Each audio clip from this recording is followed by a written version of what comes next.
Number one, Iran is the true enemy of America. And revolution was happening in Iran, and we came to America.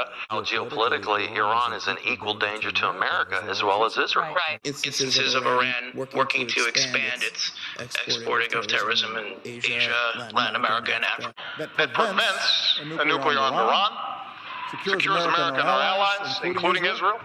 2026 28 ফেব্রুয়ারি মধ্যপ্রাচ্যে তৈরি হয় এক নতুন উত্তেজনা। America, Israel এবং ইরানের মধ্যকার এক নতুন যুদ্ধ। মধ্যপ্রাচ্যের আকাশ আবারও আগুনে ভরে উঠছে। মিসাইল ছুটছে এক দেশ থেকে আরেক দেশে। সাইরেন বাজছে, শহর জুড়ে আতঙ্ক। মানুষ এদিক ওদিক ছোটাছুটি করছে। কিন্তু এই সংঘাত আজকের নয়, এর পিছনে রয়েছে কয়েক দশকের উত্তেজনা। ইরান, আমেরিকা, ইসরায়েল তিন শক্তির সংঘর্ষ বদলে দিতে পারে পুরো বিশ্ব রাজনীতি। 1979 সাল ইরানে শুরু হয় এক ঐতিহাসিক বিপ্লব। এই বিপ্লবের পর বদলে যায় ইরানের পুরো রাজনৈতিক অবস্থান। নতুন সরকার পশ্চিমা শক্তির বিরুদ্ধে কঠোর অবস্থান নেয়, আর এখান থেকে শুরু হয় ইরান ও ইসরায়েলের দীর্ঘ শত্রুতা। এরপর সংঘাত সরাসরি যুদ্ধের বদলে ছড়িয়ে পড়ে পুরো মধ্যপ্রাচ্যে। সিরিয়া, লেবানন, গাজা প্রক্সি যুদ্ধে জড়িয়ে পড়ে একাধিক শক্তি। বিভিন্ন গোষ্ঠীর মাধ্যমে চলতে থাকে আঘাত ও পাল্টা আঘাত। যুদ্ধে যেন ছড়িয়ে পড়ে ছায়ার মতো। 2020 সাল উত্তেজনার নতুন মোড় নেয়। এক ড্রোন হামলায় নিহত হন ইরানের শীর্ষ জেনারেল কাসেম সোলাইমানি।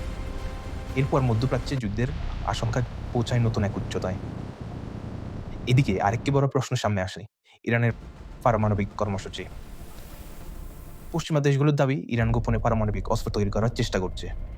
ইরান অবশ্য বলছে তাদের কর্মসূচি শুধুই শান্তিপূর্ণ শক্তির জন্য। কিন্তু সন্দেহ আর উত্তেজনা ক্রমেই বাড়ছে। বর্তমান সময়ে আঘাত আরও সরাসরি হয়ে উঠছে। ড্রোন, মিসাইল, আকাশে শুরু হয়েছে নতুন যুদ্ধ। মধ্যপ্রাচ্যের আকাশ এখন বিশ্বের সবচেয়ে উত্তপ্ত যুদ্ধক্ষেত্র। যে কোনো ভুল সিদ্ধান্ত শুরু হতে পারে কিংবা তৈরি করতে পারে বড় এক সংঘাত। এই সংঘাত শুধু মধ্যপ্রাচ্যের মধ্যে সীমাবদ্ধ নয়। তেলের দাম, বিশ্ব রাজনীতি সবকিছু এর প্রভাব অনুভব করছে। বিশ্ব শক্তিগুলো যেন এক বিশাল রাজনৈতিক দাবার খেলায় নেমেছে।